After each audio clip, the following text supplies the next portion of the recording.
Hey everyone, welcome to another episode of Hanging Out for a Living. I'm your host, Teresa Oshman, and today I have the pleasure of sitting down with Bob Nebel. I hope I pronounced your last name right. We usually use the long E. It's Uh, Nebel, but there oh, there was a DJ in New York who was Long John Nebel, but no relation. It's oh, really it should that's be Nebel. thank you for.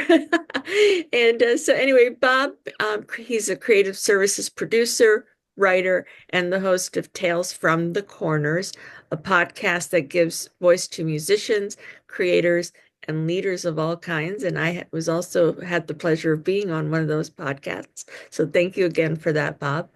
His work has been featured in major publications like the Atlanta Journal-Constitution, Creative Loafing. I had to read that twice. Loafing, I love it. Um, the Dunwoody Crier, and so many more. I'm thrilled to have him here today to dive into his journey, his creative process, and what he's learned along the way. Welcome, Bob. Thank you so much for having me. This is really fun. I really looked forward to it for a long time. As I have too. Thank you so much. I know how busy you are, so I'm so grateful that you took the time out today to be with us. So let's dive right in. What inspired you to start Tales from the Corners during the pandemic of all times, and how has the show evolved since then? I created the podcast because there were so many people who were stuck at home during that time. They lost their gigs, a lot of musicians that would go out and really have a great time doing that and making money for many years. They just decided to stay in. Obviously, a lot of their opportunities dried up. So they were doing like at home Facebook Live conferences, concerts, and asking like for donations through like GoFundMe and things like that. So I felt like, hey, why not help promote these kind of people who are out there, creative people who really need to get their recordings out there, people who would go on their website and buy their recordings. And I would just basically have them on the podcast and speak with them and talk about how it was so important to keep things going during such a really tough time. So I felt like it was, really helping out people who really, really deserved it. And since that time, I really expanded it beyond musicians and performers and got into having writers on. And I really enjoyed doing it and having conversations with people who really want to get their word out. And there's so much to compete with on the internet, and our minds are all over the place.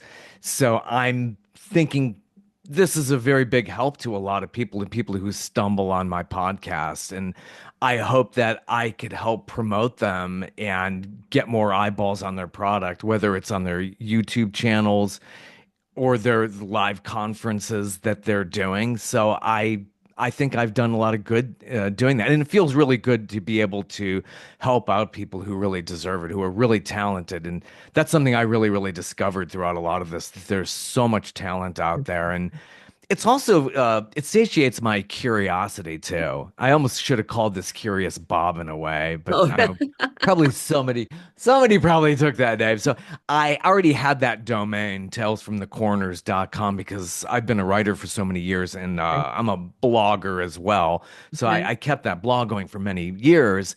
I was like, I have the domain, let's just call it that. But I'm so curious. I really am. As a journalist, I've been doing this now, 37, 38 years now. So I don't want to give away the age here, but that's I'm always curious. And musicians to me are like magicians. It's just really amazing. Like, how did you learn how to do this? To play the piano, to play guitar, keyboard, whatever, drums, Yeah. singing. I'm so fascinated with that. I love how you bring it to life. Speaking from personal experience and having my time with you on your podcast, you do such an amazing job of being able to bring that out in people, and having viewed and listened to your other, to your other podcasts. Absolutely amazing. Folks, the contact information and everything for Bob's podcast will be in the description of this video. But on to number two. So you've Yes. really interviewed such a diverse range of guests. So we talked about musicians, creators, leaders, and you've expanded beyond that. What has been one of the most absolutely surprising or impactful conversations you've had on the podcast? Well, as I've grown it over the past couple of years, now I'm past my fourth anniversary with this. Mhm. A few years ago, I wanted to speak with business leaders, and the one of the most fascinating ones is Stephanie Stuckey. She's the CEO of Stuckey's, and if you've gone around the United States throughout the, I don't know, I think it was 50s, 60s, 70s, that was a very big roadside attraction. People would Was. stop in, have lunch, dinner, or whatever in there. It was probably the butt of many jokes as well. I think David Letterman used to poke fun at it. I think he did, yeah. I remember that very, very well. And so it faded away Yeah. over the years. You know, places like Cracker Barrel, those, they kind of like faded Stuckies out of the whole thing. So it went away for a while. Stephanie grew up here in Georgia in the eastern part of the state, was always fascinated with her family running that business. But she went another thing. She's really brilliant, an accomplished lawyer. She became a state legislator a long time ago, served a couple of terms in the Georgia State Capitol, and she decided to revive the brand name. And she didn't open up the restaurants per se back. There are some that use that name, but she's not in charge of that. She brought back the pecan rolls and the candies and things like that. So she was able to revive the factory here in Georgia. And I think it's just I was so fascinated with how she was able to do that and tap into her business acumen and get that going.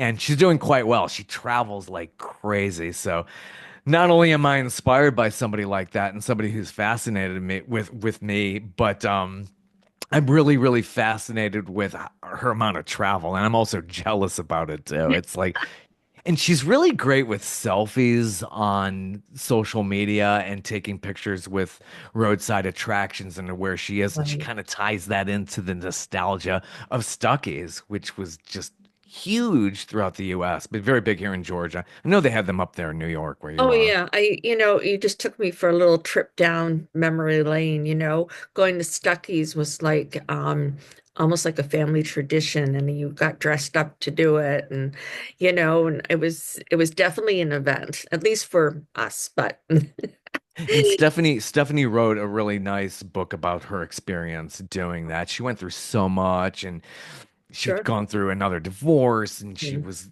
juggling all these things and she gives like TED Talks and things like that. But there is a book out there about Stuckey's. Stephanie Stuckey wrote it and I'll have to get it find it. wherever. Yeah, I'll Yeah, have to yeah. look. Yeah, I bet you it's on Amazon. I'll have to go look for it. Absolutely. I suggest anybody who's interested in that wants to be inspired about how to revive a brand or anything or in life, like me. I Right. mean, it's just like I love looking and talking with people who are just so inspiring and I could learn so much from. Absolutely, absolutely. So, on to our next question. As a creative professional with a background in writing and producing and photography, how do you balance these different mediums and do you see them like complementing each other in your storytelling? Yeah, they really do. All the mediums are just, they do complement each other. They do kind of overlap. So there's always something to take from one to the other. I felt like it was a real natural progression to go from actually, I was freelance writing pretty much straight out of college. It only took me a few months before I started working in journalism and news. So I was already doing that. So it wasn't really hard to really transfer and get more into video production, which is something that I learned since I was a kid, really. I started in Super 8 filmmaking. So I think how I do it is I think I'm a quick learner and I'm always fascinated. Again, that curiosity. I'm Yeah, fascinated with teaching myself to transfer skills from one medium to the next or one piece of technology to the next. It all kind of goes hand in hand. So I think that skill of being a quick learner and being inspired and curious is what how I was able to build myself from going from film to video and these days non-linear. It's been non-linear now for a quarter century actually. right. So I really enjoy that. And I don't like to just do one thing all the time. I mean, I like doing a little blogging. I like doing the podcast. I like doing video production. I like writing. I don't want to do just one thing all the time. I really like doing graphic design. I wear all those different hats, and I just don't like to focus on just one thing. I think they all do just complement each other. So I think it's just, I don't know if it's an innate thing or something that I just learned was how to balance all these things. I think you can kind of teach yourself to do that as well, to really Absolutely. be able to separate all these different skills out and keep, wearing different hats. So the left brain can kind of fight with the right brain Exactly. sometimes. Exactly. I have to tell you, you've been saying that the one word that really is predominant is the word curious. And I know as we get older, we lose that childlike curiosity. So I love that it has stayed with you. And it reminded me, have you ever seen the commercial that goes, "Stay thirsty, my friends"? For you, it would Yeah. be "Stay curious, my friends." Yeah, absolutely. You I know, think that helps. It really does. yeah, most definitely, most definitely. As I said, we lose that childish curiosity that comes. Kids are always curious. They're always exploring. They're always asking questions. And if we can keep that alive as we grow into adulthood and beyond, it's absolutely wonderful.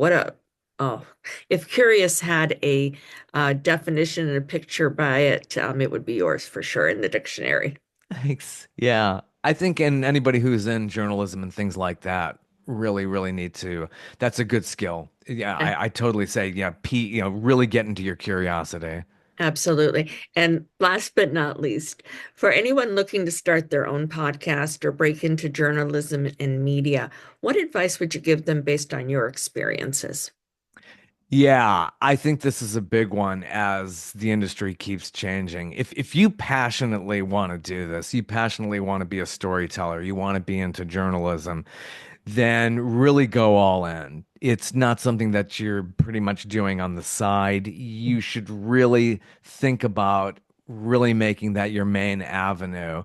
And yeah, not just stay curious, but willing to learn and adapt and really keep a positive attitude. And that's really hard in this day and age Yes. as you keep reading the trades and it's like, oh, linear TV's fading out, Yeah. digital's taking over. But then again, oh my gosh, there are fewer positions in digital. There's Yeah. just, it's a lot of negativity. It's very, very tough to overcome, but really try to keep that upbeat, positive spirit and try to wear several different hats. Not just like again, don't just like say, oh, I'm only going to learn video editing. Well, there's more to it than that.